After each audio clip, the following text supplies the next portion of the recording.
Welcome, everyone. My name is Darcy Davis Beejan, Coptic minister and board member, and it is a pleasure to have you here with us to be a part of Paul Rademacher's workshop. Before we get started, I'd like to read the Coptic mission statement. The Coptic Fellowship is an organization devoted to serving humanity to become more enlightened and better prepared to lead full, harmonious, and progressive lives through the teachings of our founder, Master Hamid Bey, other masters, and each other. We support all light workers and serve their needs to become better at what they do to reach larger audiences so that they can serve more people. We are a growing network of light workers supporting each other through hosting classes, workshops such as this, seminars, conferences, and retreats intended to bring people together in the spirit of fellowship and service, as well as through cooperative marketing efforts.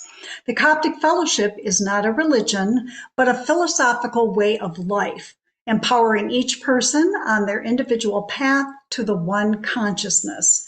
Many paths, one truth. Let me introduce our speaker and our workshop leader, Paul Rademacher. Paul has been exploring human consciousness for over 40 years. He is a former executive director of the Monroe Institute, which is known for its pioneering work in the expansion of human awareness. After several life-changing mystical experiences in his 20s, he graduated from Princeton Theological Seminary with a Master of Divinity degree. He left the ministry in 2000 to seek a deeper understanding of the numinous outside of traditional theologies. His first book is A Spiritual Hitchhiker's Guide to the Universe, Travel Tips for the Spiritually Perplexed, published in 2009.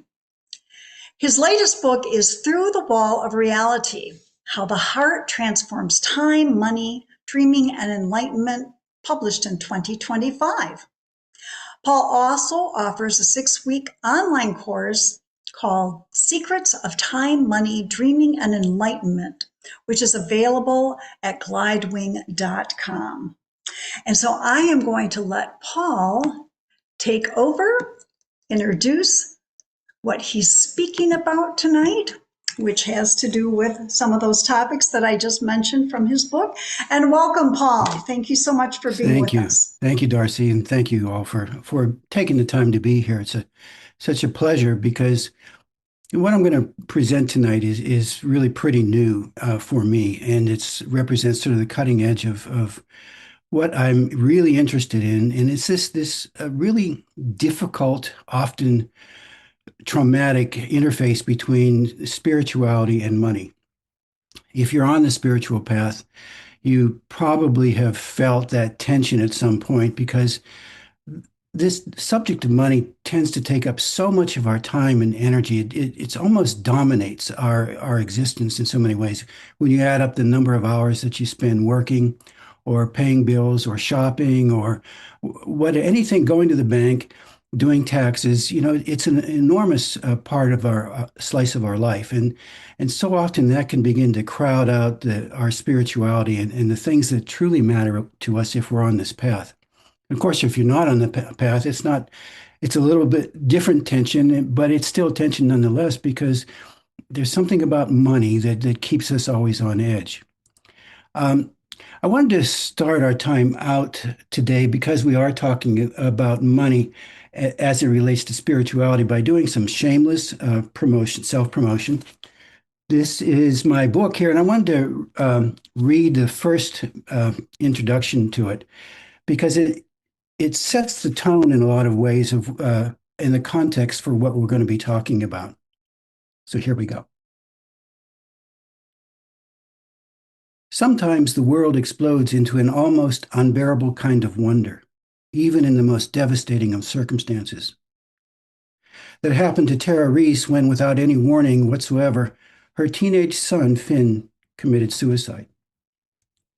Finn was one of those larger-than-life characters who excelled at bringing surprisingly diverse cliques together. He seemed to carry within him a spark that was irresistible to everyone he met. He was in the habit of celebrating the small things of life with a unique sense of delight. In so many ways, he was the glue that held that small Vermont town together, and his death rocked the whole community. No one saw it coming. When it happened, Tara, her husband, and their other son Lyle were sitting in their living room. They heard the gunshot from the bedroom above echo down the chimney. First, it was like time stood still. And then they all started screaming. Lyle went to get a neighbor for help. Not knowing what to do, Tara went outside into the falling snow. In a later interview, with halting phrases punctuated by barely contained sobs, Tara searches for words to describe what happens next. I got to the barn, and they have this big floodlight on our house. I got there, and it was snowing. And you know how sometimes when you look up at a light and it's snowing, it's so beautiful. And I stopped, screaming. I'd been screaming the whole way.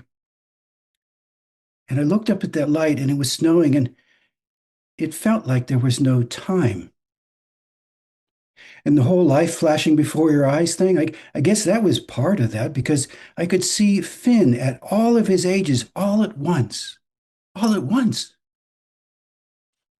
And me all at once, and everyone I'd ever met all at once. And I mean, it sounds so, but like volcanoes and dinosaurs and the Big Bang and like seasons rapidly changing, like me getting old without him.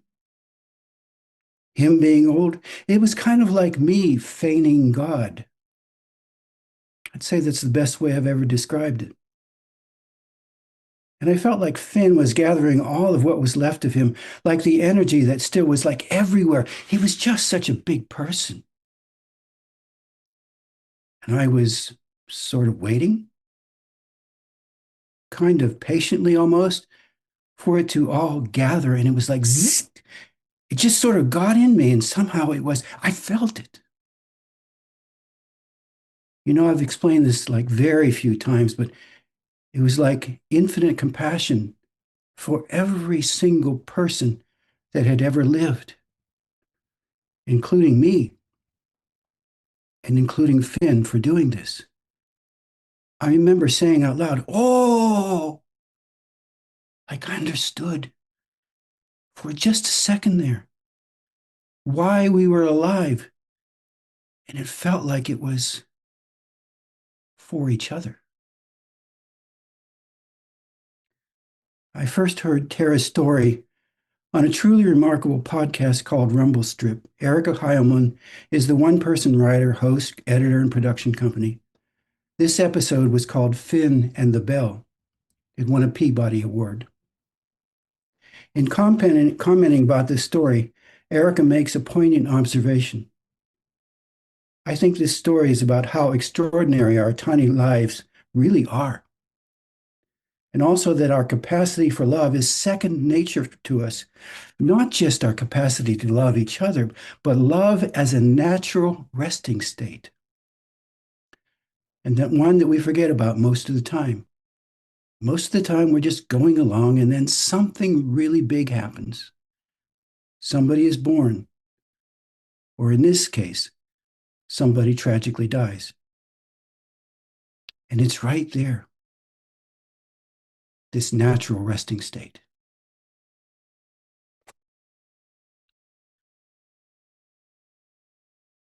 I want to frame this discussion about money and spirit within that framework of this natural resting state that is love.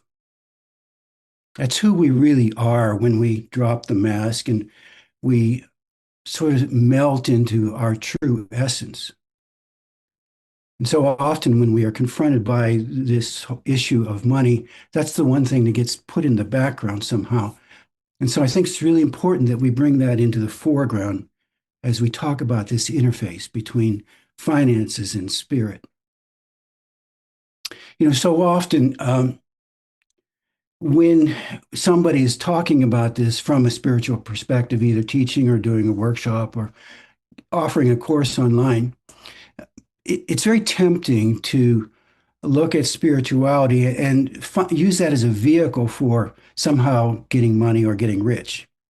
And that's normal. That's okay. There's nothing wrong with that, except for the fact that unconsciously we kind of leave the ego in charge of what's best for us. We let the ego decide what it is we really want to bring into our lives, what it is we really want to manifest. But really, the ego is kind of like the worst thing to make those decisions because the ego is extremely limited, and that's what actually makes it an ego is that it's limited. But when we start to look at this issue of money and spirit, there's a different context for us to do that. And that's this natural resting place of love. And the place in the body where we tend to relate most effectively to that natural resting place of love is the heart center, because the heart sort of majors in and has expertise in relationships of all kinds. And so when I use the term relationships in this workshop, I'm looking at it in a very broad sense, beyond just relationships with other people. The heart has the capacity to form relationships with our dream life and the figures that arise out of that dream world. It has the capacity to relate to our collective and personal unconscious. It has the capacity to relate to the earth and the cosmos and to all kinds of influences that live outside of time and space as we know it. So the heart is a new perspective that is usually left out of this whole discussion about finance. You know, if you want to get kicked out of a business meeting, just try bringing up the heart sometime and see what kind of reaction you get. You know, they'll call in the security guards. You won't be there long because you'll be crazy according to their perspectives. Because money is about being a hard-nosed business person. It's not about emotion. You got to keep emotion out of it. But I'm just a contrarian enough to want to bring exactly that into this discussion because I think that's what's missing. That's the missing piece. So I'd like this to be an experiential process here. And so what I'd like us to do is to sort of discover for ourselves what this is like to go into the heart. And I'm looking at the heart as sort of a different way of moving through the world. As I've gone on this path, I've become more and more conscious of the fact that I'm increasingly viewing the world from the perspective of the heart, and it's quite a different way to go through life. Everything changes in radical ways. And we think, on one hand, this is such a simple transition that you are tempted to just bypass it as being insignificant. Because all we're really doing is bringing our attention from our sense of self that tends for most people in the Western world to be sort of up somewhere inside the skull, usually looking out through these eye holes. And that's sort of this place where this sense of I resides. Now, that's not for all people. I know that other people can reside in other parts of their body. One of the most fascinating for me was I met a woman who really had her sense of identity and perception of the world located in her womb. I thought that was really, really remarkable. But for most of the people in the Western world, we have this sort of default identification with the brain. We're brain centric in just about everything that we do. So what I'd like to do is to lead us into a meditation where we're gonna make this very gentle movement of our attention from up here or wherever it is for you and into the heart center.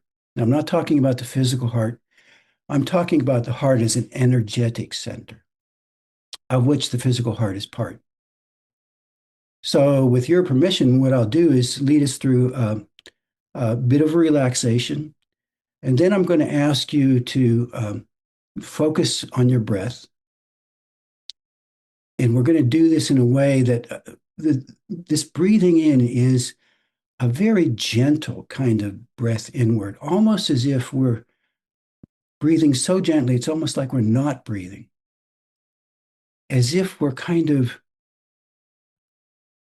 allowing the sacred to come in through the breath and into the heart center.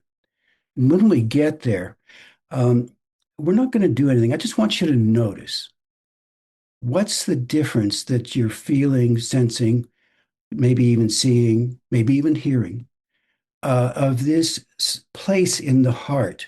Because this is going to be, as I said before, the context in which we're going to look at this whole issue of money and spirituality. Does anyone have any questions about that?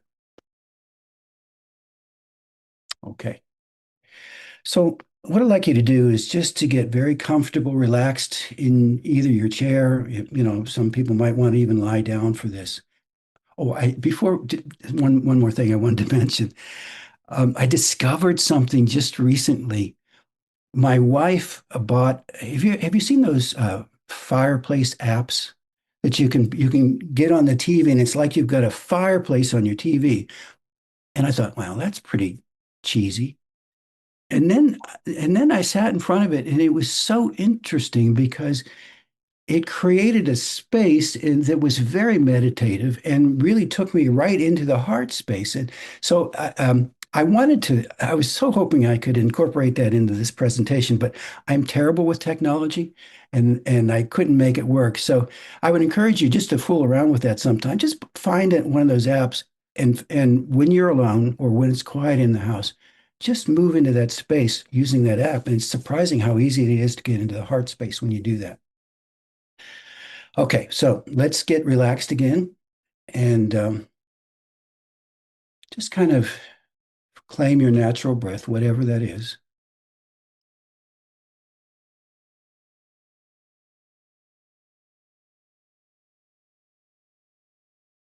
Feel yourself starting to relax, letting go of all the cares that you brought into this moment. You can reclaim them later on. They're not going anywhere. Just let them go for now.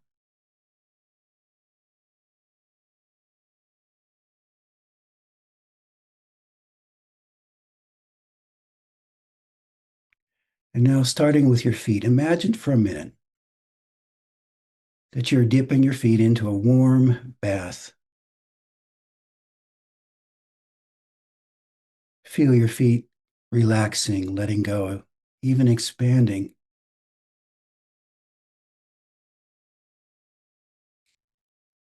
Imagine between the molecules and the atoms of your feet, space.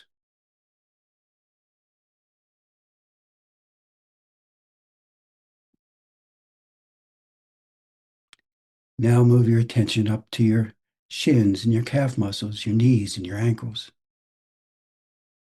Slide further into the bath and feel the warmth, the letting go, the relaxation.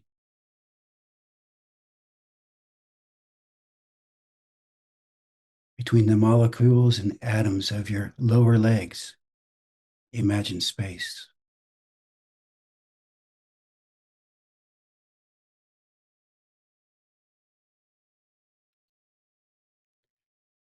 And now in your thighs and between your knees and your hips, front and back. Slide further into this warm bath and feel that relaxation between the atoms and molecules of this area. Imagine space.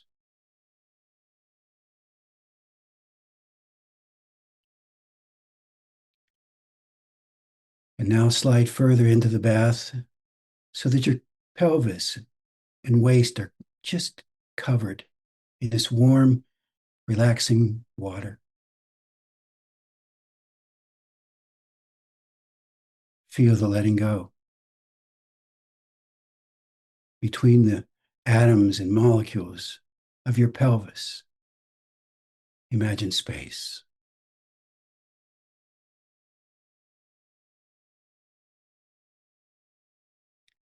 Now slide further down into the bath so your abdomen and lower back are covered. Feel the relaxation, the letting go, the warmth, the comfort.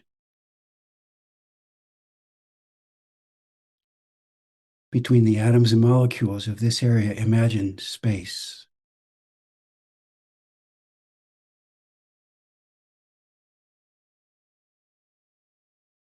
Now slide even further down so that your chest and upper back are covered in the water. Feel the warmth and relaxation, the letting go.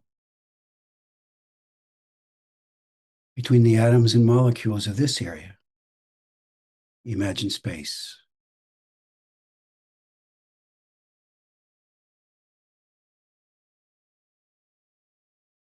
And now lower even further so that your arms and shoulders, lower neck are in the water, floating, weightless, relaxed. Imagine space.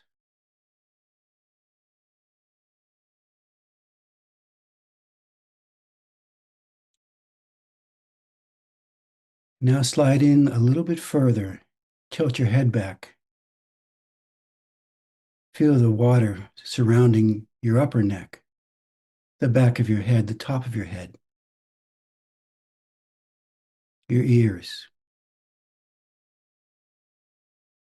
Feel the relaxation and letting go. Imagine space.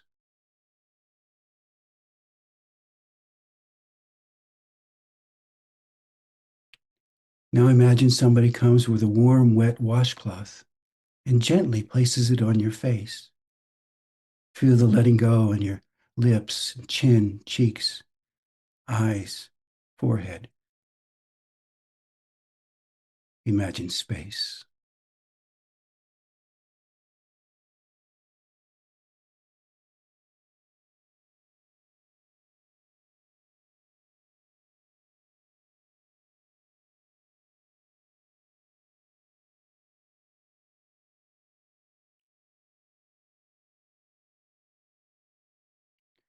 And now, in this deeply relaxed state, bring your attention to your breath.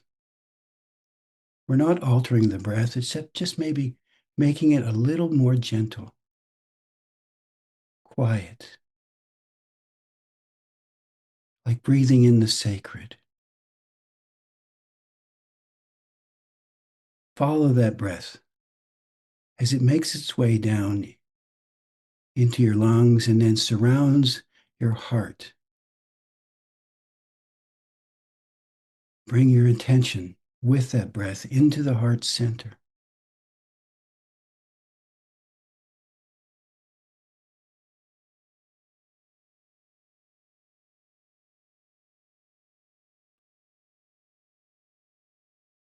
Just notice what's happening.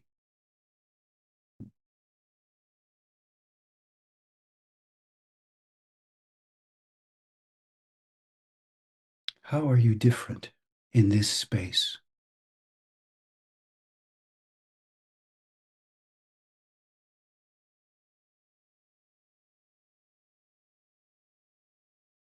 What are the characteristics of this space for you? For some people, it's a sense of lightness or light. For some people, it's a warmth. For some, it might be music. Some even might hear a voice. Whatever it is for you, just notice.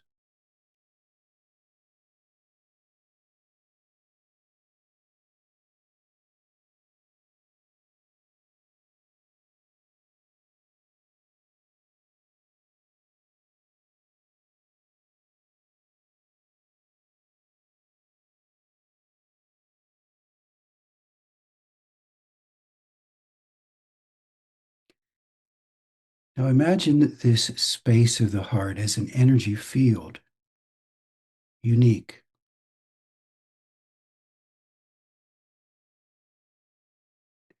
Breathe into that energy field gently and allow it to expand outward. So it is like a ball of energy that encompasses your chest and ribs.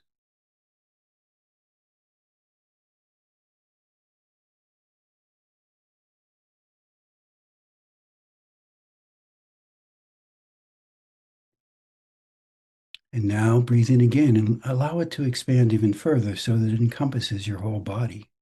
This field, the resting place of love,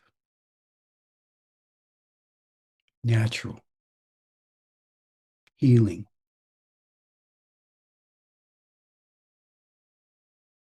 present.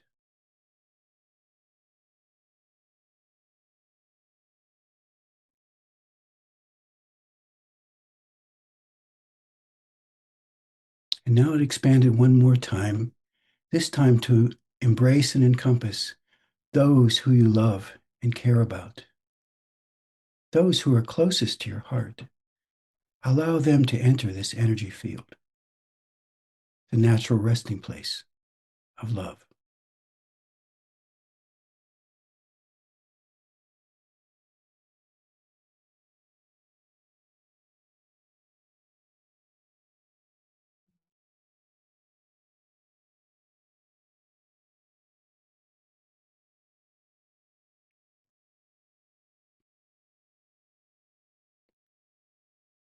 And now begin to bring this energy field back closer to your body so that it's now surrounding your whole body once again.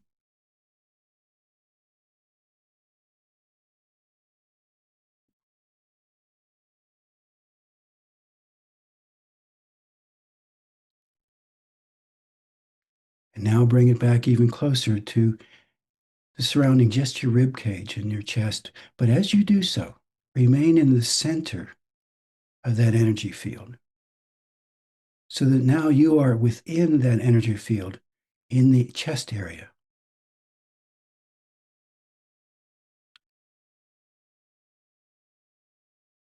Identifying with this particular place in the body.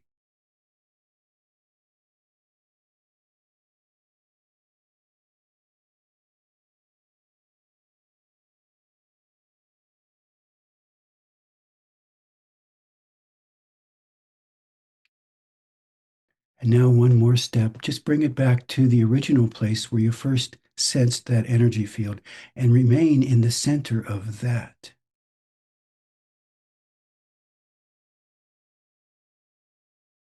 That your place of identity is now in a different region of the body, within the energy field that is the heart.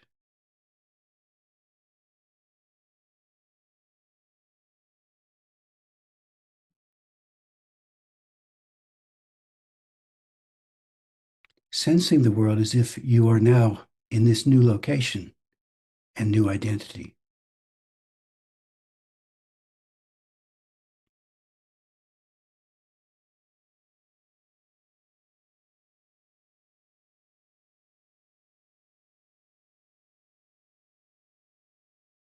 Know that you can enter into this space at any time, in any situation.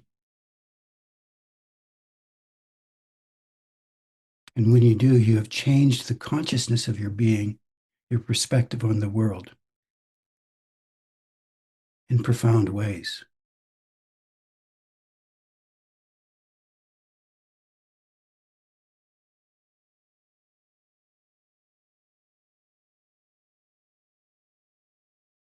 This is your natural state, the state of love, connection, being, silence, wonder.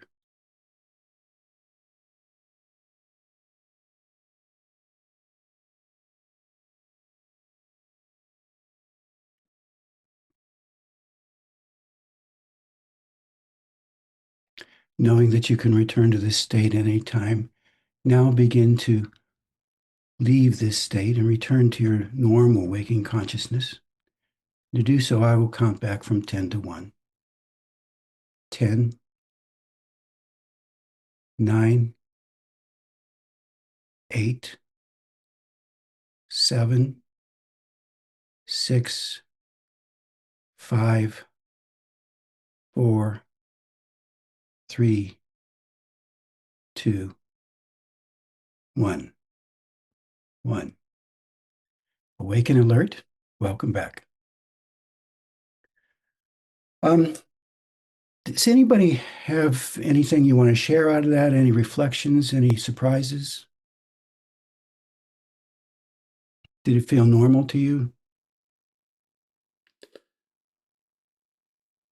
I guess I can say that I have gone on such, gone through such experiences before. Mhm. and I definitely resonate with your approach. Thank you, Alan. I may be preaching to the choir here. I could feel it. And when you said elsewhere in the body, I felt it move down into like my solar plexus area. Hmm. Um, but part of what I've been doing is getting into the bath. And I'm not a bather. I Mm. usually take a shower. Mhm. But getting into the warm bath. And so I could really identify with doing that. And it felt really good. That's great. Thank you. That's good. Okay. You have such a soothing voice. It's just easy, very easy to get into um, the heart with your voice guiding, I Thank find. you. Thank you. Thank you, Darcy. I think some of that has to do with training at the Monroe Institute. We kind of you kind of pick up the cadence and the intonation, and but also I think maybe I get a lot of help too. You know, unseen help. So what I'd like to do next is to talk about. It's one thing to look at this movement into the heart. But how does that start to manifest itself in ways that maybe are more tangible and practical? I think I'm not sure if I covered this in another course that I did with the Coptic conference, but um, when I first started into this heart business was a number of years ago, and I was working in a situation where you might find this surprising, but there were staff issues where I was working.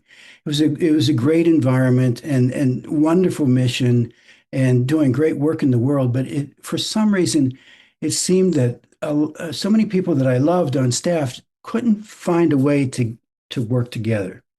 There would be these clashing egos as people would be, sort of staking out their territory. Everybody needed to be right, and damn it, I'm going to be right regardless. And this was really uh, profoundly affecting me in ways, and it had been true of every organization I've ever been a part of, because it isn't long before this other side of us comes out and starts to claim its territory. And if I had to be honest, I had my contributions to the problem too, because I had my own need to be right. I had my own desire to um, shape things in the way I thought they should be. And so, it wasn't like I was blameless, but I was still very troubled by this. And I was at my home in Florida on a short vacation, and I was walking along the beach, and it was a windy day, and the surf was churning on the ocean. The whitecaps were uh, rippling on the horizon, and the wind was wafting over me and salt spray. And as I'm walking on the beach, I'm stepping over a dead starfish, and I'm throwing these questions out to the universe. I said, why is it that as human beings that we go to war so often? Why is it that we have this need to be right? And why is it no matter how good the organization is, this shadow side always comes up to bite us in the butt? And I'm throwing these questions out to the universe. I'm not expecting any answer, because you'd have to be crazy to expect the universe to answer. It's not conscious, is it?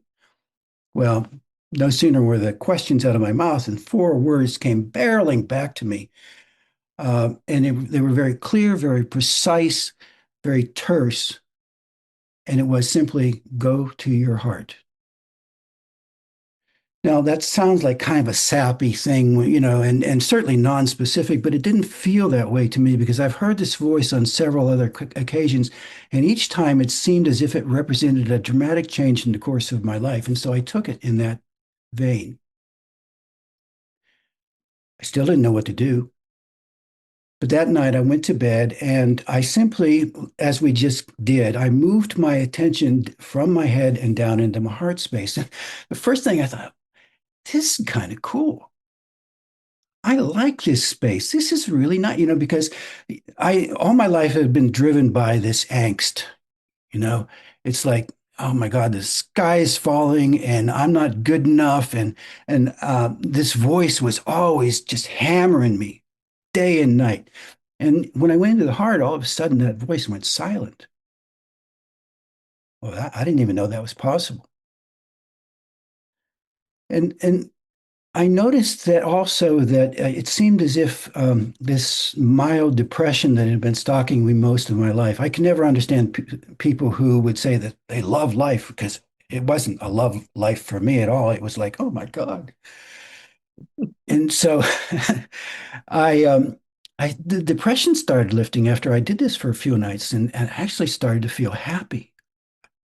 I was looking very suspicious to strangers, happy person? That's not safe. But one thing that really was so surprising to me was that my dream world started exploding. And I realized what I was doing was at night when I would go to bed, I would go into this heart space. And I didn't know, wasn't doing this intentionally, but unintentionally, I was creating this space, a new context in which the dream could come into. Very different from the head space. The heart space is setting a table that's very inviting to the dream world. And in the morning, before I would get out of bed, I would also go into this heart space. And I discovered that when I did that, I could go back into the dream through this heart space and I could converse and interact with the dream figures that emerged in the night as if they were real people. One of the things that happened was I met this dream figure who was an older gentleman. He had silver hair. He was a businessman. He had been very, very successful. And when I went back into the dream and started conversing with him, my first thought was, wouldn't it be interesting if I could ask him to be my mentor when it came to money matters? Because I'm crappy at money. I just don't do it well. It doesn't have, I don't have much interest in it. And by the name, his name was Alfred, which in one of the definitions, meanings of Alfred is magical counselor. So I thought, well, I could make him my magical counselor when it came to money. But no sooner than I had that thought, and then another thought came back and it said, that'll never work. Because you might get excited about his mentorship for a week, maybe two, and then you'll forget all about it. I bought all kinds of courses and workshops and got excited about it every time. And every time I would go back to what I was really interested in, which is the whole spiritual path. That's what holds my interest. So I said, that's not going to work. And I thought, well, I wonder if I could ask him just to take over my finances entirely. So I said, hey, Alfred, I'm really crappy at money. I don't do it well. And he says, we both know that. And I said, I can't seem to hold much interest in it for very long. He says, yeah, that's true. I said, would you mind taking over my finances for me? He says, sure. It's what I like to do anyway. It's what I'm good at. I said, great. That'll be neat. So we kind of struck this deal. And of course, it's just a dream, and it's just a dream figure. That can't have any impact on your life, can it? But it wasn't long after that when checks started arriving in the mail from the strangest places. There was, of course, there was the tax refund, but it was far bigger than I expected. My wife got a new job that more than doubled her pay. There was inheritance that I didn't even know was going to come our way. There, a company that my wife used to work at did an internal audit and found out that she had been underpaid, and they sent her a check. And so, it was so stunning that I decided to keep a running total of this thing, and I stopped counting when it reached $500,000. And it has continued. And now, I suspect we're probably pushing $1 million. Now, this is over, 15 years or so. So it's not like I'm rich because, you can spend it pretty fast if you have it too. But the fact that it came in such strange and unexpected ways consistently was a real revelation to me. I have to kind of laugh because when I even use that word million, I think of Steve Martin's. He had a shtick years ago that would go something like this: "You can be a millionaire and never pay taxes. You can be a millionaire and never pay taxes." You ask me, how can I be a millionaire and never pay taxes? First, go out and get yourself $1 million. And then when they come and ask you why you haven't paid taxes, two simple words: I forgot. It's such a silly thing, but underneath that is a very interesting assumption that I think most of us have, and that go out and get yourself $1 million. So often when we think about money, we think of it from the perspective of the mind, this egoic sense of being in which everything is separate from us. So, and that includes money. Money is somewhere where we are not right now. And if we're going to get money, we have to go out and get it. We have to become a go-getter. We have to be a mover and shaker. We have to produce the fruits of our labor. But when we are approaching things from the heart, now the heart, the specialty of the heart, remember, is relationships. Everything is related to everything else. It is all this web of being that the heart understands and is able to work within. And part of that web of being is also money. So it's a very different perspective on the whole issue of how you go about this interface with money. And what I found out, and as odd and as strange as it is, that when you're approaching even the dream world from the perspective of the heart that is connected to all things, money can just show up in the strangest of ways. Now, usually when I tell people this story, they come back and they say, "Can I borrow Alfred for myself?" And my answer is always no, you cannot, because this is something that was unique to me, because it was what I needed on my spiritual path to be able to focus on what my mission is in this world without the distractions of finances. Your path is something different. You have your own unique mission in this world, and your needs are different from mine. If you try to borrow what is my needs, it won't work. So notice that Alfred came to me not because of something that I was conjuring in my brain up here.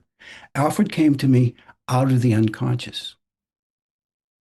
And so whatever it is for you, you have to discover that from your own unconscious, because that's the only way we can get around this egoic sense of separation. It's the unconscious that can come to us through the dream world and many other ways as well. But I want to make that distinction. There's a very different perspective on money when you're approaching it from the heart center. Now, there's also, I think, an important consideration when we look at money. And that's that those of you who were in my presentation a couple of weeks ago, this is going to be a bit repetitive for you, so I'm going to move through this as quickly as I can. We have this societal view of money, and if you look at economics textbooks, generally they'll give you three definitions of money. It's a medium of exchange that was put in place because there's an imbalance between buyers and sellers. It's a store of value, and it's a unit of account. And so these sound like pretty benign kinds of definitions, even boring, if you will. And I'm not sure that any of us really thinks about them much when we are dealing with money, but this is the classic perspective on it. What we're not told is that there's a history of money that is very different from that. The first coins appeared, at least seem to have appeared from archaeological digs in the kingdom of Lydia in the 7th century BC. And they came about because the king was very interested in having an army for his protection, and so he could go out and conquer other countries. But the problem with an army is it's very difficult to provide for an army because they need food, clothing, shelter, transportation, and I dare say prostitution to keep them happy. But where's the king going to get all that?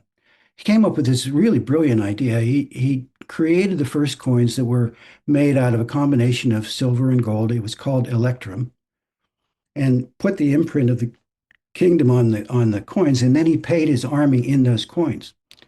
And then he said to his subjects, "You all owe me a tax because I've created this army for your protection, right?" um, and so you have to support that. And the only way I'll accept the tax is in the coins that I've given to the army. It didn't take long for the subjects to figure out that if they were going to pay that tax in those coins, they had to start providing services to the army: food, clothing, shelter, weaponry, transportation, so on. By the way, just as a sidelight here, in the Roman times, a soldier could conscript civilian to carry his burdens for a certain period. They were allowed to carry it for 2,000 steps, which is a little short of a mile. That was legal for the soldier to do that. And so along the roads, they would have these markers at those intervals. And that's the beginning of our road markers that we have on our highways still today. It has its inception back in this whole interesting origin of money. So what we have then is a society that it starts to be a part of the military operations and the military machines, and that's embedded into the monetary system of the day. You say, well, okay, that's an interesting history, but what does that have to do with us today? Well, we're actually aware of that unconsciously because it's a part of our collective unconscious. And even though we're not conscious of it, it still affects us in many ways. And you can see that by the way in which we use the metaphor of war in so many aspects of our society. If you look at business is often framed as conflict and war. You'll hear somebody say, "Oh, he made a killing on that deal. We're going to murder the competition. We need to practice guerrilla warfare. We need a war chest. Hey, everybody to the war room. We need boots on the ground." He made it to the top, leaving a trail of bodies behind him. And so business, which is the business of making money, right? That's what it's supposed to do, carries with it this kind of traumatic aspect to it, to the point where, we often think of business as something that literally is soul killing. Soul killing. If you look at sports, if you've ever seen a National League football game, you cannot miss the military metaphors. You've got the honor guard with a different serviceman holding the flag. You've got the national anthem, which is a story of war. Rockets' red glare, bombs bursting in air. In case you missed that, we've got fireworks to drive that point home. We've got paratroopers coming in, or we've got jets flying over. Don't forget the military. And the game itself is all about territory and violence. Oh, that was, he really got hurt on that, but it was a legal hit. So we've got sports, and if you look at health, we talk about fighting against cancer, the war on drugs, killing germs, battle against disease, finding the magic bullet, where we got the enemy invasion of our body. We talk about those who we celebrate them because they're so tough and strong. They won't give in to the disease, And even in religion, you often hear talk about spiritual warfare. As a child, we were raised on the anthem, "Onward, Christian soldiers, marching us to war." In Islam, we got the whole concept of holy war. And so life, in a religious sense, is framed as a battlefield. The Crusades, the penultimate identification of religion and war. In spirituality, we often talk about needing protection from negative influences, a battle between light and darkness. And of course, we're light workers. Or there's the inner battle as we battle against our thoughts and our monkey mind. I could go on and on. There's so much when you start to look at it, how this whole idea of conflict and war frames so much of our perspective in the world, even to the point where we start to take that inward and we start to feel like we are at war with ourselves in some key functional way, as if there's this inner saboteur, this inner critic that we're always doing battle with us, that is relentless. So much so that, you almost can't even imagine sometimes life without it. I love Jeffrey Martin. Dr. Jeffrey Martin would talk about this voice, and he'd say, if you met that voice at a cocktail party, you'd move away from it as fast as you could. And yet we live with it day in and day out. And it's a truly exhausting way to go through life in this, as if it's always a battlefield. And so much of this has its inception and its identity within this identification of money and war. And its function in the beginning was strictly to support the army. And we know that in some level of our being.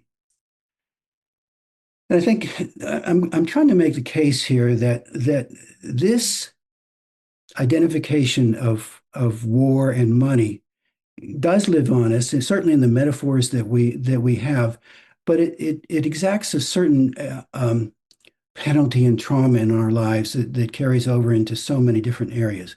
It's as if we are living in an energetic field that shapes unconsciously how we view the world, as if it is literally a battlefield where we must always be on guard because we never know what's going to happen.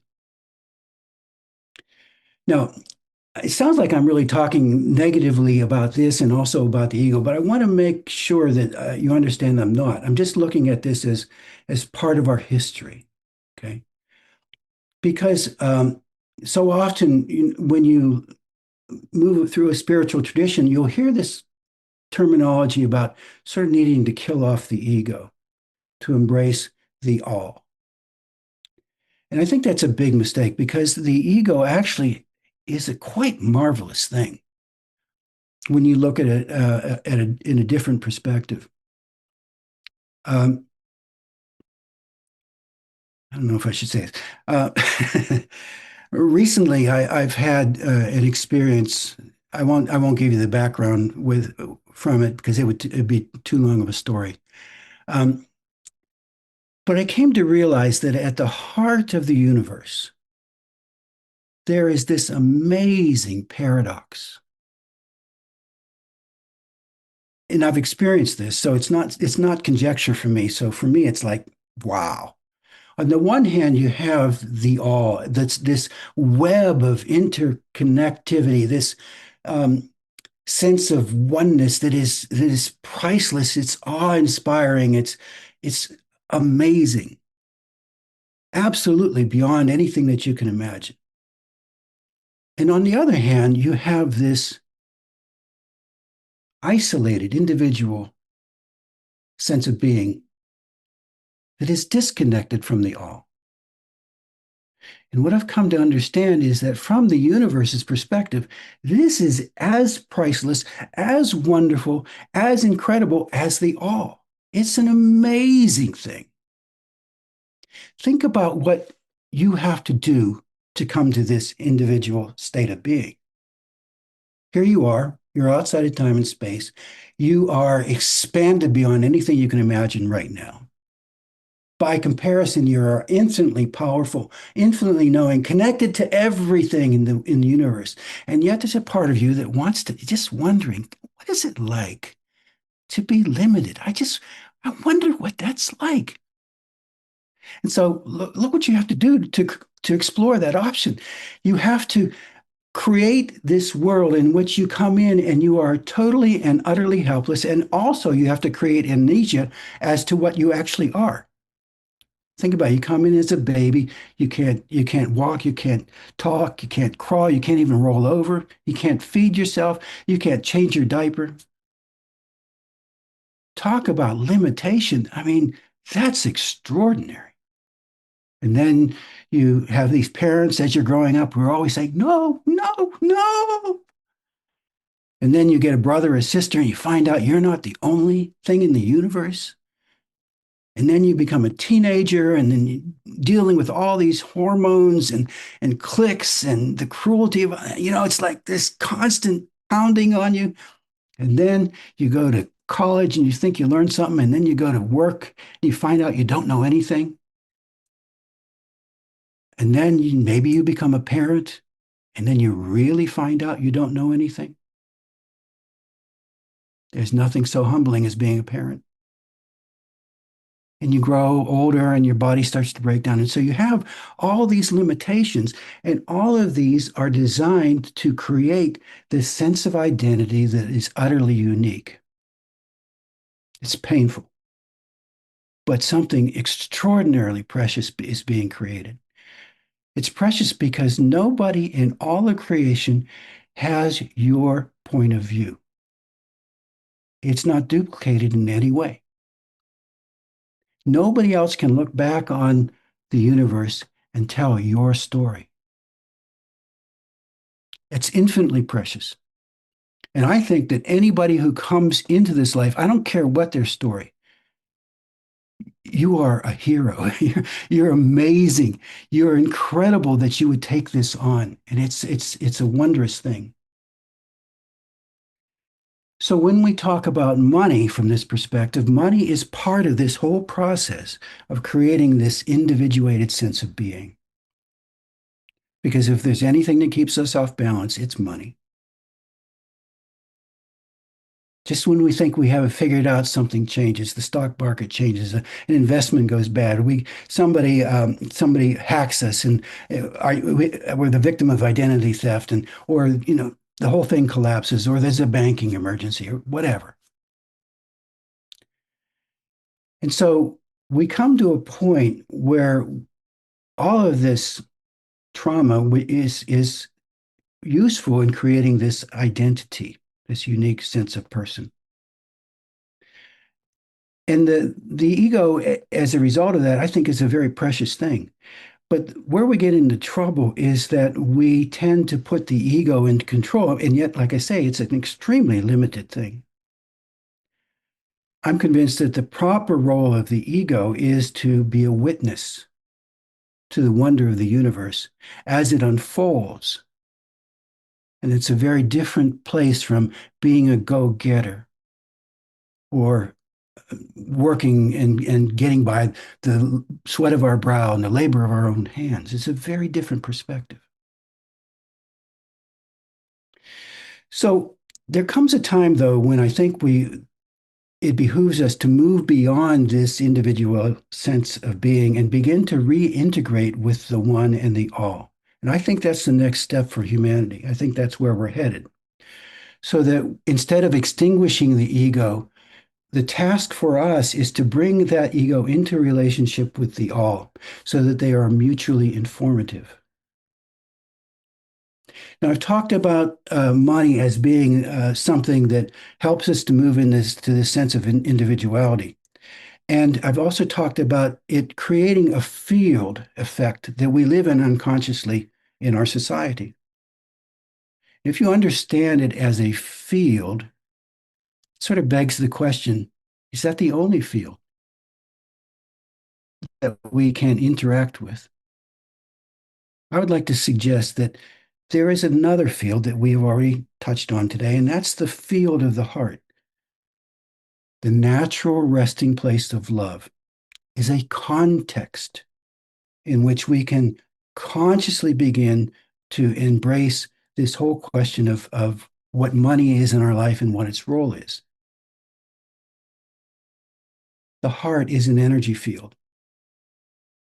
And it's interesting to me that when you move into this energy field of the heart, one of the things that starts to fall away is fear. And money, of course, induces a lot of fear in us, for some of the reasons that I've already mentioned. Not everybody. Some people are just really good at it naturally, but a lot of us are not, especially if we're on the spiritual path. And when fear starts to drop away, now we can begin to explore things in an entirely different way. So we're right about an hour, a little over an hour into this. I'm thinking maybe we could take a break, and when we come back, what I'd like to do is go into another meditation where we start to explore this field of the heart. Because so often we think in this lifetime that if we want to accomplish something, we really need to do it at the physical level. And I'm suggesting that we have another option altogether.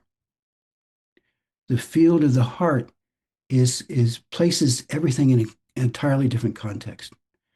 And as I become more and more adapted to this field of the heart in my own life, I am quite amazed when we start to work at that level, what can come about. I'll tell you this story real quickly, and then we'll break. The way I first came into this whole idea of fields of influence, when I was a young pastor, fresh out of seminary, again, didn't know what the hell I was doing. I mean, I came out of the contracting field, and here I was still a contractor, and yet I'm wearing this robe. What's this all about? And so, let's say I didn't have a lot of confidence. And in the Presbyterian Church, uh, we have these gatherings of churches that are called presbyteries, about 4 times a year when maybe 100 churches get together and we talk about what we can do collectively and, our mission, so on and so forth. But mostly what we did was just fight. Um, and it was really disheartening to me. But at one point, I found myself moderating. I was asked to moderate this meeting of some of the biggest leaders in the church. And I was just a kid. I'm like, what am I doing here? And I was literally shaking in my shoes. I was so worried and so nervous just before going into this meeting. And all of a sudden, this voice, another one of those voices, came to me and said, you don't know how to do this meeting, but there is somebody who does. Imagine that person's energy field and step into it. I didn't know who that would be, but I imagined the energy field and I kind of stepped into it mentally and almost physically. And when I did, there was this immediate change. I was filled with confidence. I knew exactly what had to happen. I walked into that meeting with all these big egos, and everybody was just as docile as lambs. We accomplished everything that we were going to accomplish, and it was like a miracle. It was the first time I realized there's a whole different level of working and being in this world, and it has to do with this creation of energy fields intentionally. We'll experience that hopefully when we come back after a break. Let's take 5 minutes and we'll see you in a bit. Bye. Let's just check in for a minute and see if anybody has any questions, comments, reflections that you would like to talk about before we move into the meditation.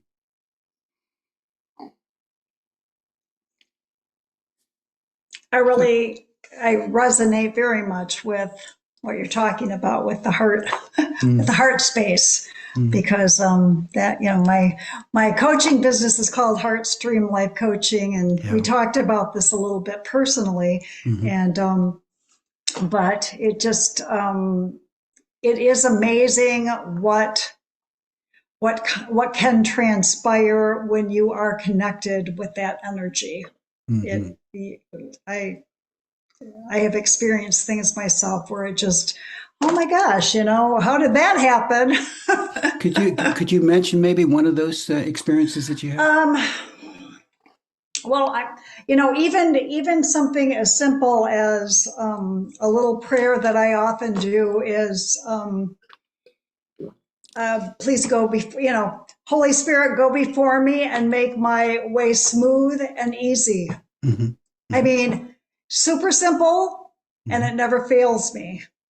Wow, And that's so great. since I have a bit of an issue with trust, this has been something that I have been really focused on the last several years of building that trust. My own personal motto is everything works out for me. Mhm. Life is rigged in my favor. Everything works out for me, which is basically two Rumi quotes Mhm. kind of put together. And when I challenge myself and ask myself about that, I came up with the idea that if I truly believe that, then it lowers my anxiety around anything that might not work out the Mhm. way I thought it was supposed to. I Mhm. just trust that, okay, well, I guess it's not supposed to happen now. And it has really lessened disappointments where Mhm. you really had your hearts, where I had my Mhm. heart set on something, you know, working out a certain way and just, okay, well, I guess either this isn't the time or that wasn't the thing. And I just lean into trusting with my heart that there is a much bigger plan at play that I Mhm. don't have all the pieces to. Mhm. And I even have taken it a step further and said, well, maybe I'll never know why Mhm. that didn't turn out. And Yeah. I'll be okay with that and just be in acceptance about that. And it has made a huge difference in the way I approach things in life. Oh, that's great. Thank you so much for that. Yeah, you're welcome. It's always so much better to hear from other people. Yeah, thank you. You're Anybody else welcome. have a question or comment, reflection?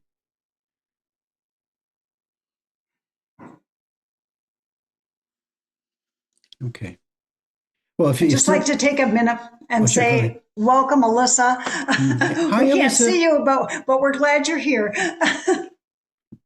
What time did Alyssa? Did you see how? What time did you get connected to us? Where were we in the presentation? Just so I know, have a sense of. Um, it was maybe like 20 minutes ago. Okay, all right, okay, Yeah. okay. So I hope some of this makes sense to you as we move along. Um, so let's go into our next meditation, and in this, I'll just do a very abbreviated relaxation. I'll kind of turn it over to you to use whatever method works for you. And then we'll go back into the heart as we did before, and then expand the field, the heart's field around our body. And then what I would like you to do is to think of some kind of maybe financial situation that you find yourself in right at this moment that maybe creates some fear or you're disconcerted about it or concerned or um, have some anxiety around it. And I'm going to ask you to expand your field so that that situation is within this field of the heart. Because the field is very mobile. It's really surprising. It's not like it's just right here. It can be anywhere that you want it to go. It can include anything that you want it to include. So that when we're looking at this issue of money, again, we're seeking to place it in the context of the heart.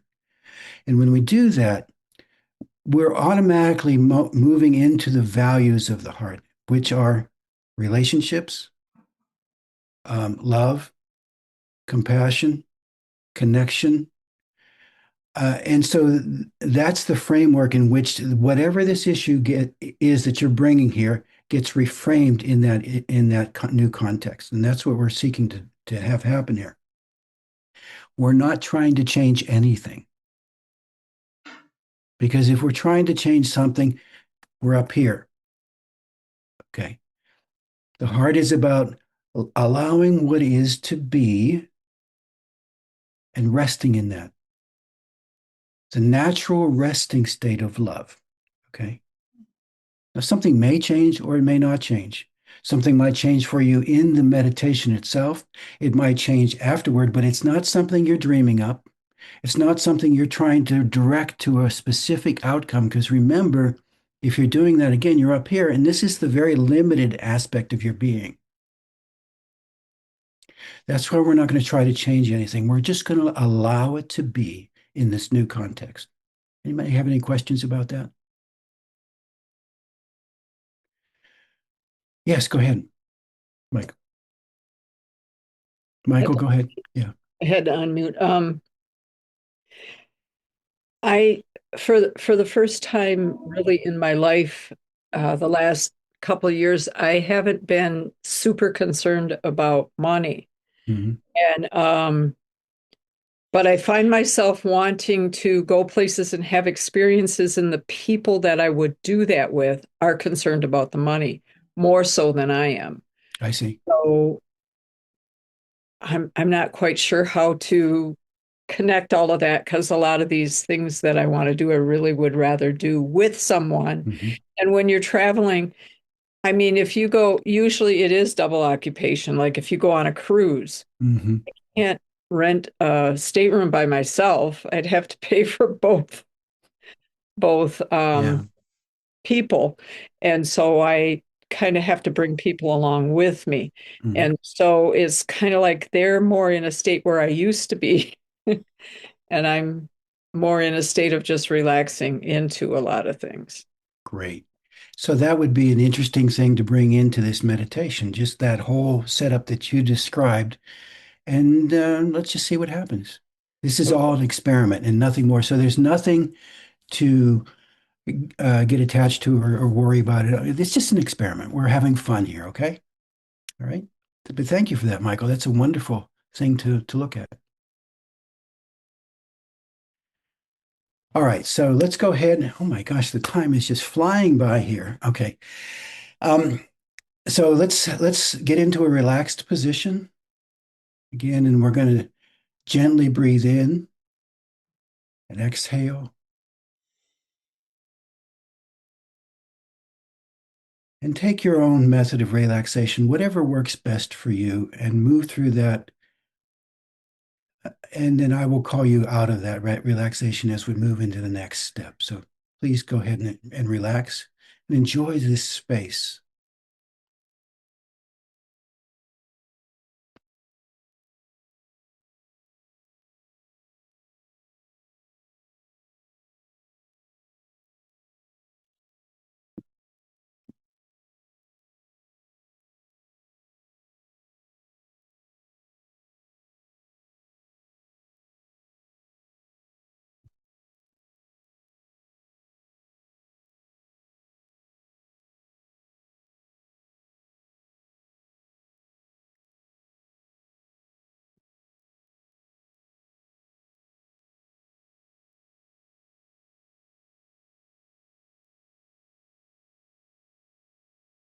And now in this relaxed state, begin to breathe in gently, softly, following your breath into your lungs that are surrounding your heart. Breathing in such a way that you're almost breathing in the sacred essence of being.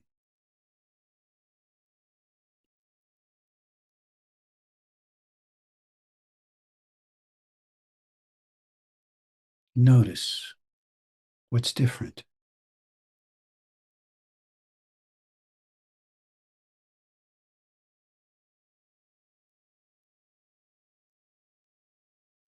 Notice how your consciousness changes.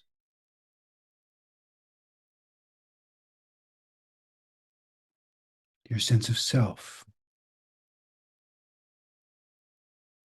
connected.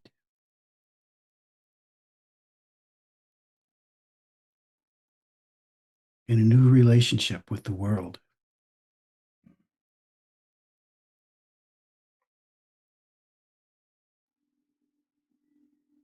As we explore the context of the heart,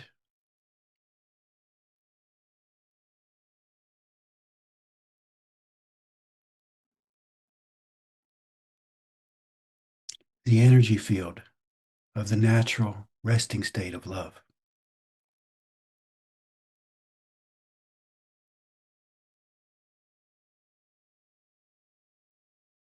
Now begin to expand that energy field of the heart, moving it outwards until you are completely encompassed within this energy field.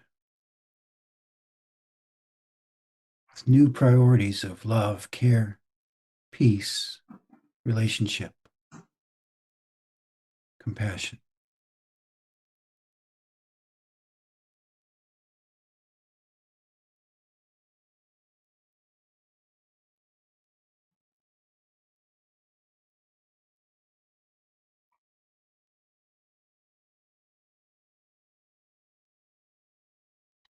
Now imagine in this space of peace and calm, this new sense of safety that happens within the field of the heart. While still in that space and in that calm and in that peace and sense of safety, bring into the energy field of the heart an issue or concern that you have about money at this present time.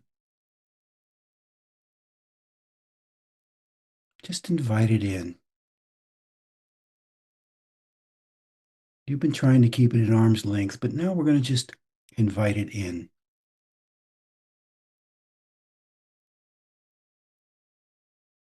Almost like inviting in a friend to tea, because this has something to teach you, something that you can learn from.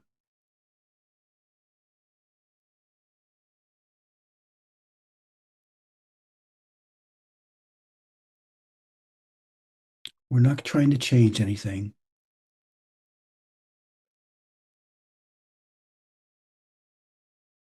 We're just exploring what it's like to bring this into the new energy field and allow it to be.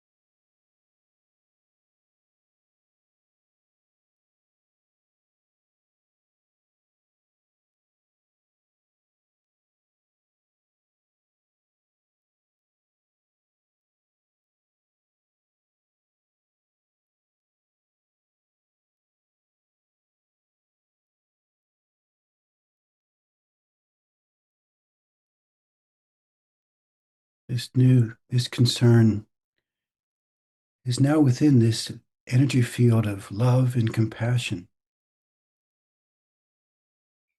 relationship, a new context entirely.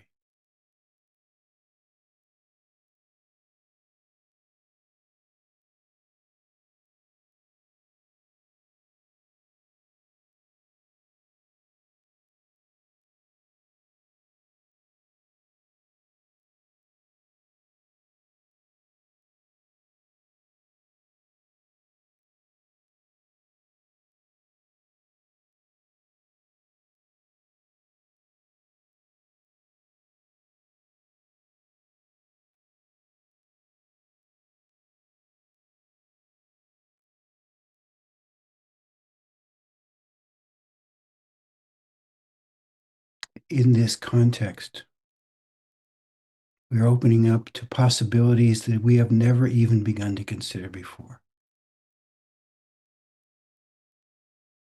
Forces are coming to bear on this concern.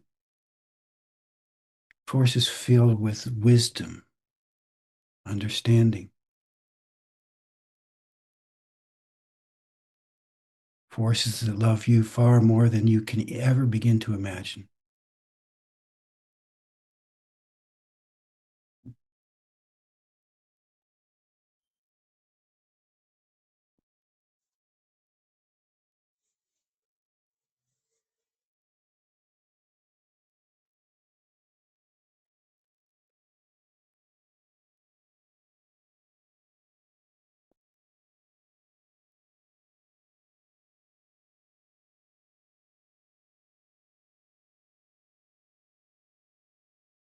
Now begin to let go of your concern. Allow it to move out on its own with its own consciousness, intent, carrying with it this context of love and compassion and relationship.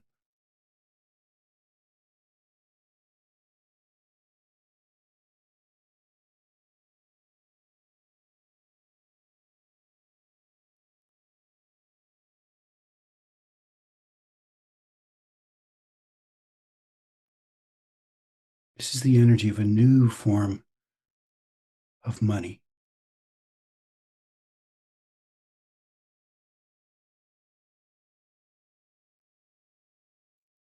with an entirely different intent.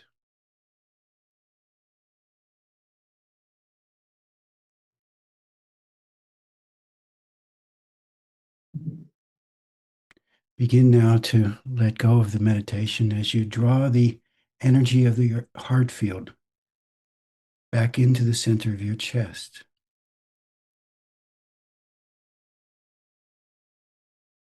Retaining the wonder of that field in all that you do.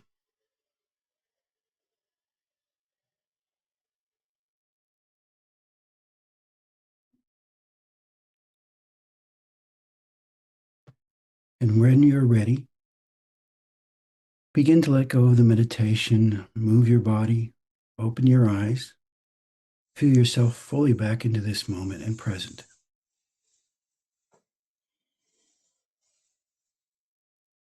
And give thanks.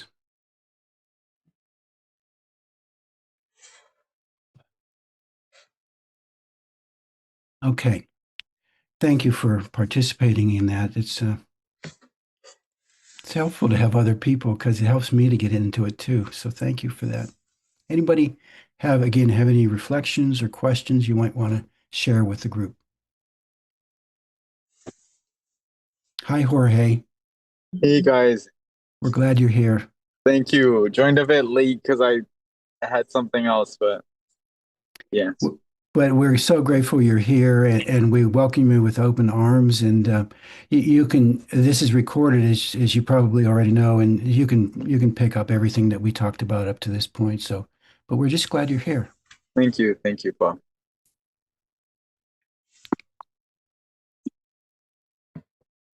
Questions, comments? Go ahead, Michael. I kind of experienced the heart field at like a whirlpool, pulling everything into it. Okay. And then as we were coming out of it, it was like spiraling the other way and coming back up. But instead of coming into the heart, it was just like spreading the heart, making the heart bigger Wonderful. and spreading it around.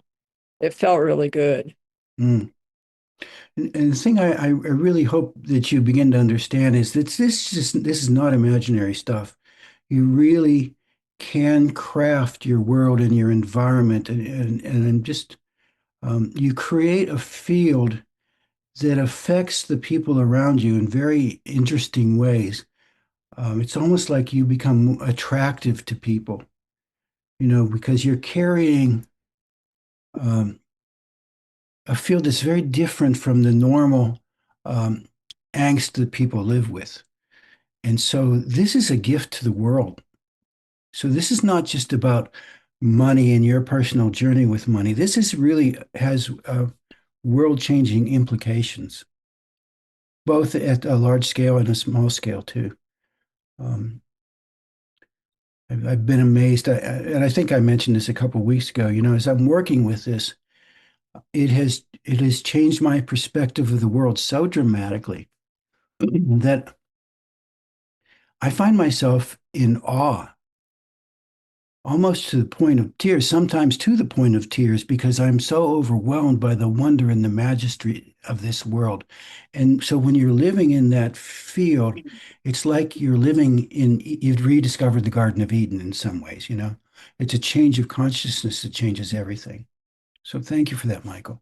Appreciate that. Anyone else?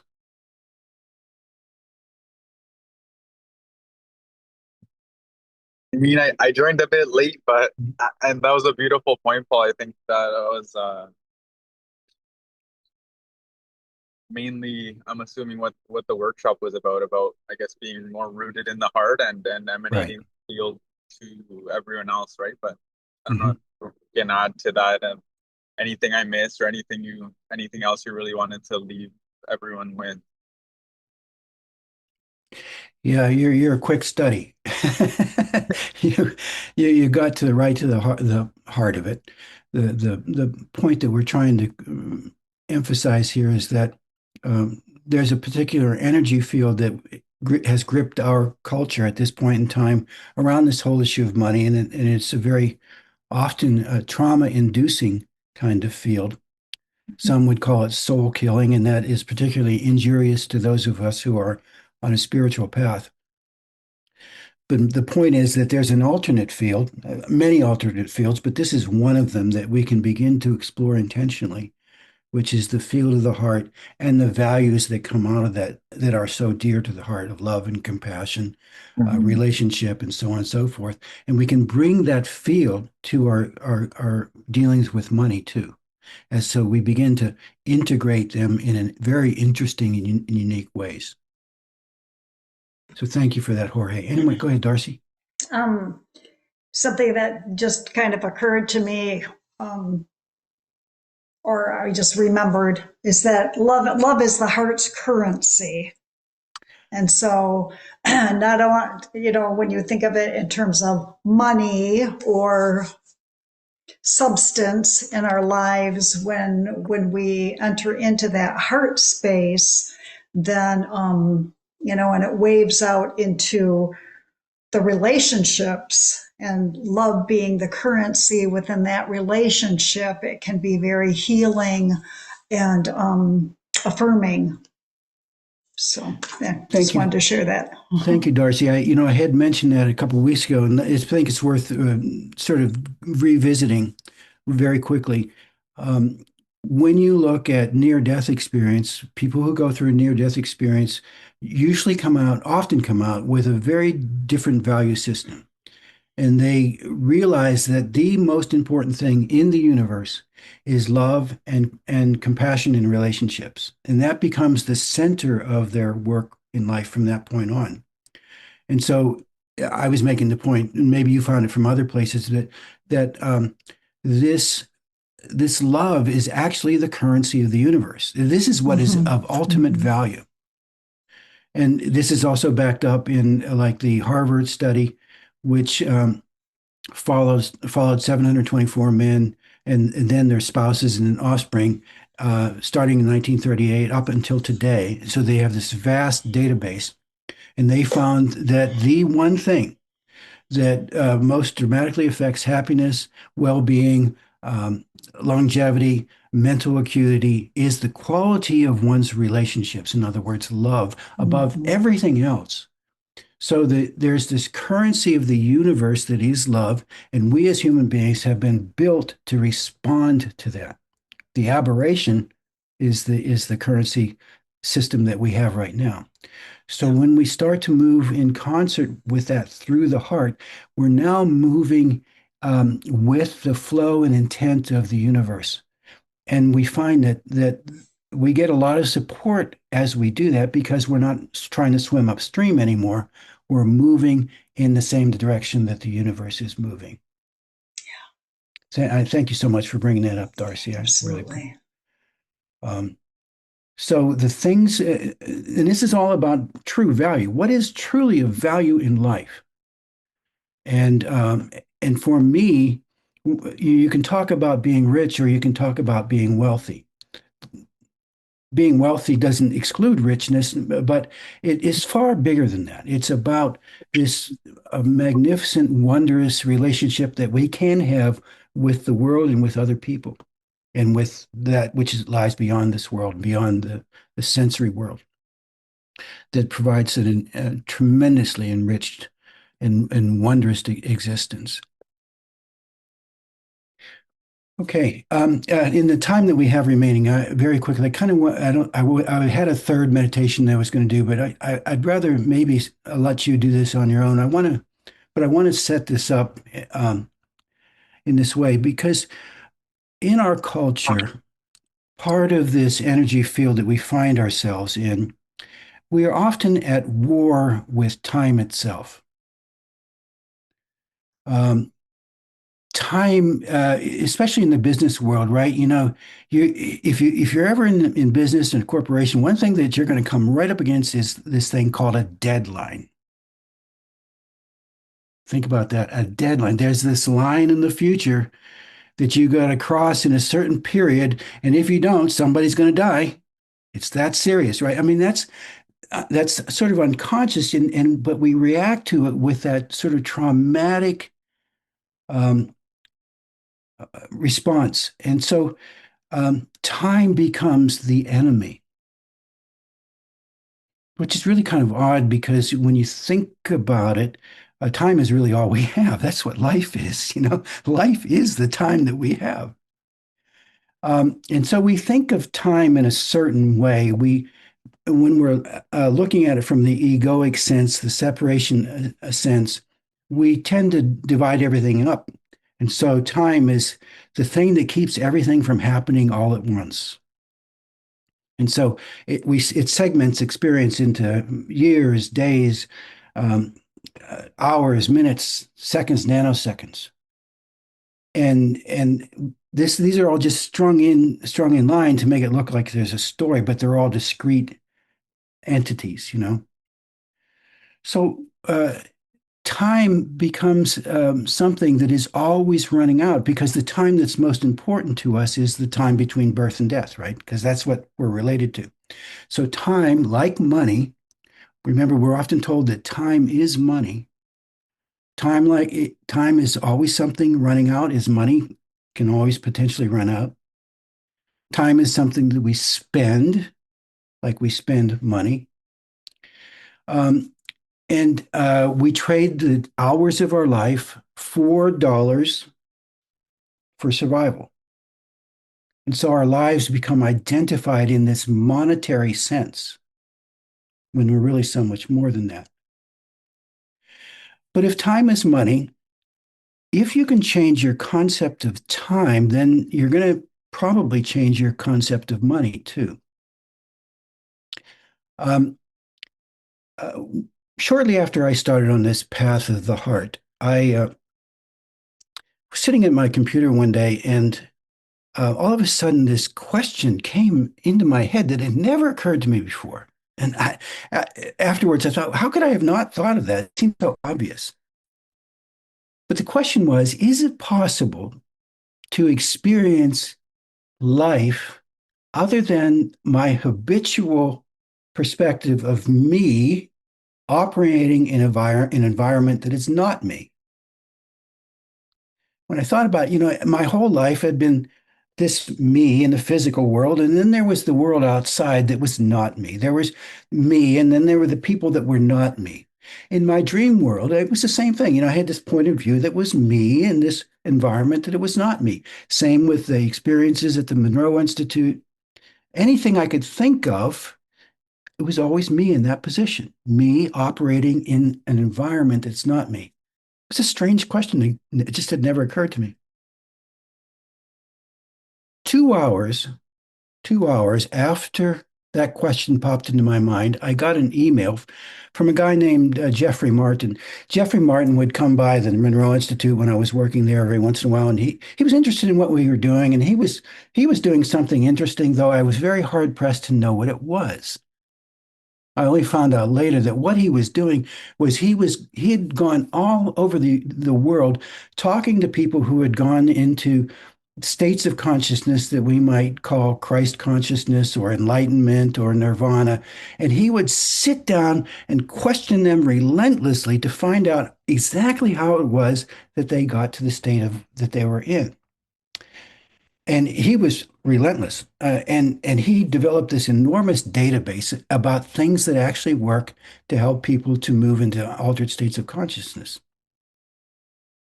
And I got this email from him, and he was inviting me to be a part of this course that was pretty newly created. And when I got that email, I thought, well, this is the answer to my question. I just knew it. I just knew it. I didn't know what was going to happen or how we were going to get there. But he did say something very cryptic in the email. He said, "You've been waiting for this all of your life." Whoa.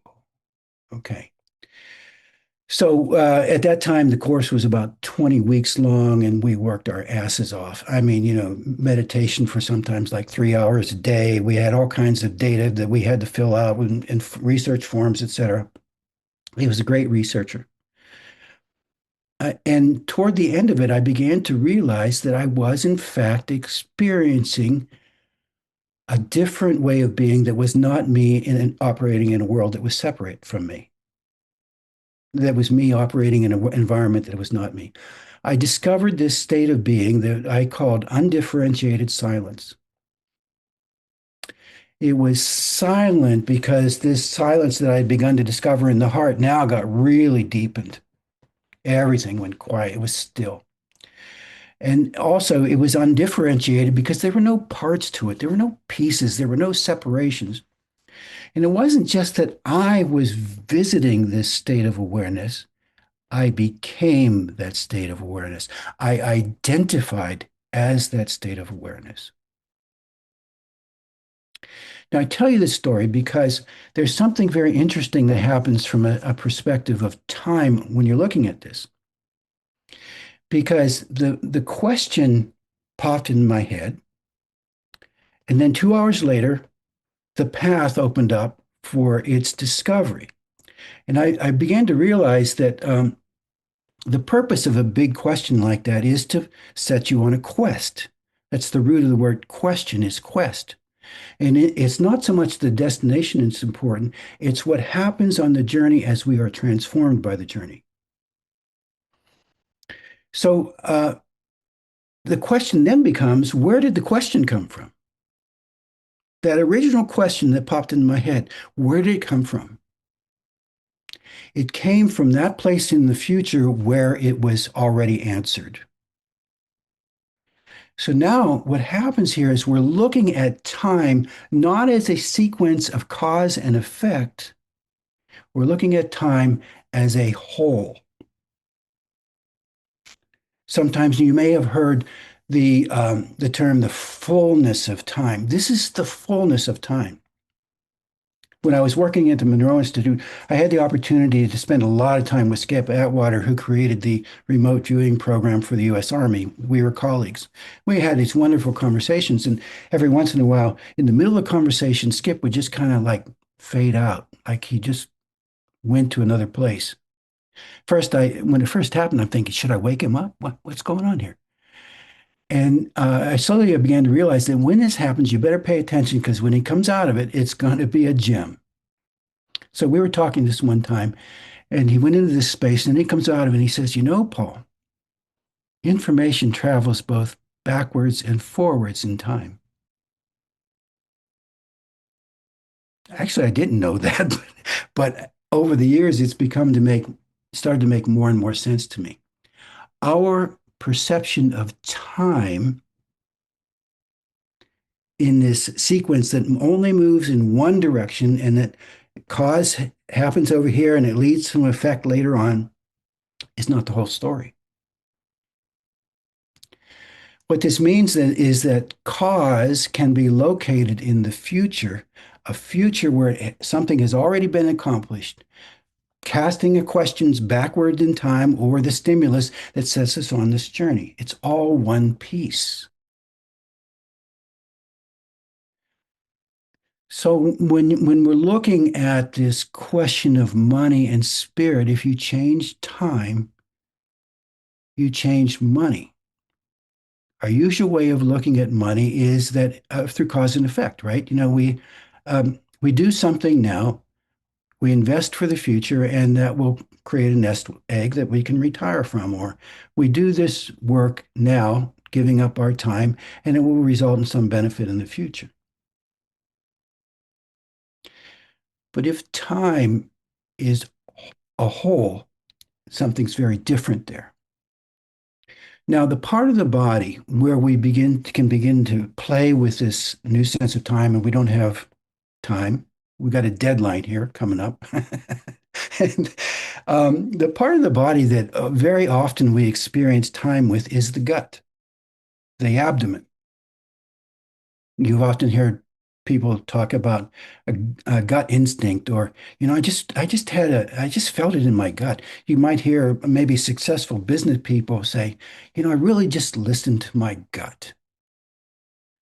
So the gut is a way that we interface with something that is really quite terrifying to the ego, which is the future.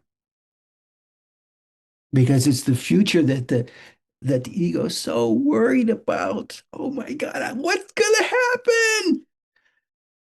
And so what happens when we encounter that is that the gut starts to tighten, which in turn restricts the diaphragm, which in turn restricts our breathing, which in turn restricts our ability to take in the world into our body.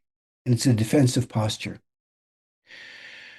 So I've been experimenting with the meditation by imagining that I'm holding time in my gut, the fullness of time. And so it's expanding outward and embracing that which I used to fear, the future. That in turn deepens my breathing, pulling my breath down into the gut.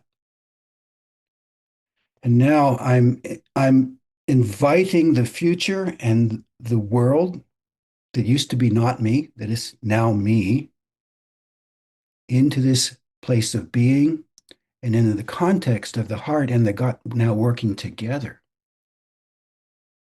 in a very interesting dynamic.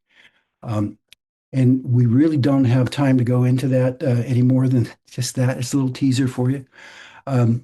I do want to mention that in addition to this being recorded, I told the story I told you about using my entering into my dream world through the heart and the resulting encounter with Alfred and the monetary benefit of that. That is all in my book, and I go into a bit more depth in it there. So if you want to explore that some more, you can look at that in the book. I also mentioned do some work with that in the course that I offer too. But this is new material though, what I've shared with you tonight, and I'm just so thankful for each of you being willing to be my guinea pig. And you're so gracious. Thank you for having me.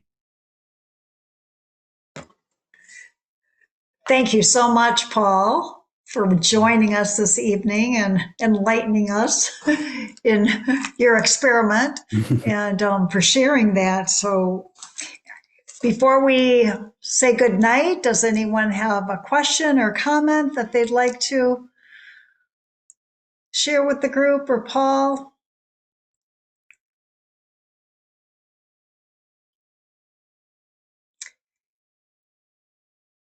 If not, then we thank you so much for being here and sharing your energy with the group. Thank you, Paul, for sharing your wisdom and for helping us see new perspectives on time, money, and the heart space. And I know that I'm certainly going away with notes and and a lot of food for thought. And I'd like to again thank everyone for coming, and blessings to you all. Have a wonderful holiday coming up in just a couple weeks with Thanksgiving, and perhaps you'd like to experiment further with some of the ideas that Paul has mentioned, and even check out his book. They can get that through Amazon. Is that correct, Paul? Correct. Yes. Okay. Can I say very quickly that Sure. the Coptic Fellowship is such an amazing organization. You all have been so kind to me and so helpful and supportive, and everybody that I've encountered there has just been amazing. So you all are doing just superb work, and I can't thank you enough from the bottom of my heart. Well, thank you. Thank you for that lovely compliment. We appreciate that, and we appreciate you. So take care, everyone. Thank you, Alan, for doing everything technical for us. We do appreciate your expertise in that. Thank you all for being here, and have a wonderful rest of your evening. Good night. Bye-bye. Darcy, always a beautiful experience. Oh, thank you. Nice to see you. Thank you, guys.